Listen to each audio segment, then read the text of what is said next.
इस वक्त मौजूद हैं व्यापारी नेता विनोद गुप्ता जी। गुप्ता जी, जानना चाह रहा हूं, आपके ही बीच के डॉक्टर MP आर्य नवाबगंज विधानसभा से विधायक चुने गए, तो क्या सोचते हैं उनके बारे में और क्या उम्मीदें करते हैं उनसे? देखिए, डॉक्टर साहब एक बहुत ही सरल स्वभाव के व्यक्ति हैं और बहुत लंबे समय से भारतीय जनता पार्टी से जुड़े रहे। पूर्व में भी डॉक्टर साहब ने 2 चुनाव लड़े, लेकिन किन्हीं कारणों से विजयी नहीं हो पाए। 21 साल के बाद आदरणीय डॉक्टर साहब को कामयाबी मिली और कामयाबी ये मोदी और योगी जी के उन कार्यों की है जो योजनाएं योगी और मोदी जी ने मिलकर प्रदेश की इस गरीब जनता के लिए चलाईं।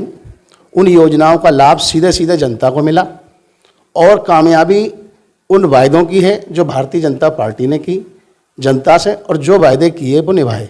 नवाबगंज में किन चीज़ों की ज़रूरत है, सबसे ज़्यादा आवश्यकता किन चीज़ों की है, जो कमियां रह गई हैं, इनको डॉक्टर साहब अब सबसे पहले कराना चाहें? माननीय स्वर्गीय केसर सिंह जी के द्वारा नवाबगंज में भारतीय जनता पार्टी के बहुत से कार्य हुए।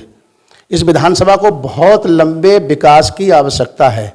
बहुत लंबे समय से नवाबगंज विधानसभा पिछड़ी रही है और किन कारणों से रही उस विषय में हम नहीं जाना चाहते हैं, लेकिन हाँ, उम्मीद जरूर करते हैं कि डॉक्टर साहब के नेतृत्व में एक बहुत बढ़िया विकास इस क्षेत्र को मिलेगा। ये उम्मीद है हम सबको, क्योंकि डॉक्टर साहब जिस तरीके के व्यक्ति हैं, लोभ और लालच उनसे बहुत दूर रहा है। इसलिए इस जनता को नहीं, हम सबको ये उम्मीदें हैं कि पूर्व में जो कुरीतियां रही हैं इस विधानसभा के पिछड़ने की, वो सब दूर होंगी और बहुत जल्द इस क्षेत्र को एक विकास की ऐसी किरण देखने को मिलेगी जिसका बहुत लंबे समय से इस विधानसभा के लोगों ने इंतजार किया था। मेरे ख्याल से जो प्रथम चरण का अगर कोई आप पूछना चाहते हैं तो मैं आपको याद दिलाना चाहता हूं कि इस क्षेत्र के खास करके कस्बा, क्योंकि किसी भी जगह का अगर सर्वांगीण विकास देखा जाता है तो वो शहर से शुरू होता है। तो शहर में पूर्व में बहुत अच्छे विकास हुए थे, लेकिन इधर 10 सालों में नवाबगंज हमारा बहुत पिछड़ गया है। नवाबगंज खास करके शहर में बहुत सी कॉलोनियाँ डेवलप हुई हैं जिसमें बहुत बड़ी संख्या में लोग रहते हैं, उनमें बहुत विकासों की ज़रूरत है। और उस क्षेत्रों में भी किसान जो काम कर रहे हैं, जिन जगहों में किसान भाई रह रहे हैं, उन क्षेत्रों में भी सड़कों की बहुत बड़ी आवश्यकता है। विशेष करके शिक्षा के क्षेत्र में बहुत बड़ी आवश्यकता है, मेडिकल के क्षेत्र में बहुत बड़ी आवश्यकता है। और डॉक्टर साहब क्योंकि खुद डॉक्टर के पेशे से जुड़े हुए हैं, तो हम लोगों को एक बहुत बढ़िया यहाँ पर कोई ऐसा अभी मेडिकल का बहुत बढ़िया लाभ नहीं मिल पाया। मैं समझता हूँ कि इसमें डॉक्टर साहब हम सबकी उम्मीदों पर खरा उतरेंगे। और पद मिलने के बाद लोग चेंज हो जाते हैं, बदल जाते हैं, तो डॉक्टर साहब से क्या उम्मीद कर रहे हैं, क्या वो भी बदल जाएंगे?